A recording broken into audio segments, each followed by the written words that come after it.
par rapport à ce concept de pollinisation des idées.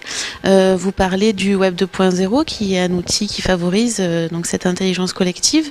En quoi justement favorise-t-elle cette intelligence collective et qu'est-ce qu'on peut mettre en place en termes de Web 2.0 pour aller encore plus loin ? Alors il y a plusieurs éléments déjà pour ce qu'on appelle l'intelligence collective, bien se mettre d'accord sur ce que c'est-à-dire qu'en fait l'intelligence, tout le monde imagine en général le QI, une sorte de capacité qu'on aura chacun dans notre tête. En réalité les chercheurs démontrent qu'aujourd'hui l'intelligence c'est pas juste ça, c'est la capacité à se connecter selon les sujets. Donc en fait on peut avoir une intelligence émotionnelle, spatiale, kinesthésique, c'est pas juste les maths ou la grammaire.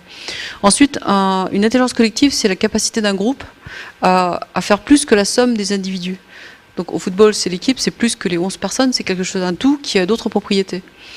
Quand on le prend à l'échelle non pas de 11 personnes, mais de milliers de gens, c'est beaucoup plus compliqué parce que jouer au foot à 1000, vous verrez, c'est très difficile de courir derrière la balle.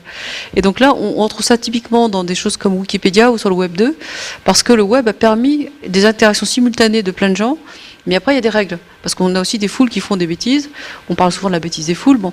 Et donc, si vous voulez, je pense pas que ce soit... Enfin, sauf si vous voulez qu'on en parle, comment fonctionnent les grands groupes qui font de l'intelligence collective? Il y a des règles, des processus, et ensuite, il y a un objet, un but partagé qu'on appelle un objet art.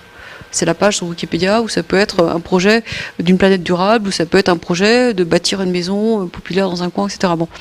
Donc tout ça, ça fait partie des éléments qui motivent un collectif vers quelque chose qui les dépasse. Bon. Après, il y a des processus. Il se trouve que le Web 2, c'est l'endroit où on a le plus vu ce genre de phénomène. On l'a vu récemment avec la Tunisie et l'Égypte.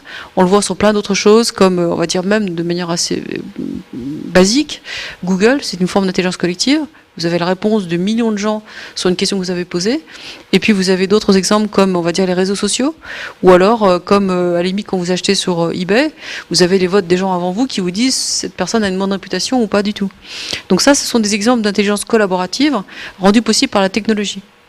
Donc moi, ce que j'essaie de faire, c'est le lien entre les deux, c'est-à-dire le durable d'un côté, qui sont des modes de vie réels, physiques, avec des gens comme vous et moi, au quotidien, qu'est-ce qu'on bouffe, comment on se déplace et tout ça. Et de l'autre, des gens qui s'occupent d'outils, de transmission de la connaissance, qu'on met pour l'instant dans le web.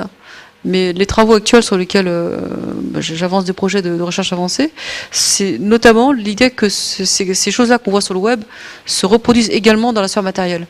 C'est pas que pour des trucs d'informaticiens avec un ordinateur au bout, ça se fait aussi au quotidien, quand vous faites de la location de voitures en pair à pair, quand vous faites de la consommation collaborative, vous échangez des maisons, des nuits chez l'habitant, quand vous faites bien sûr le bio, la map, etc.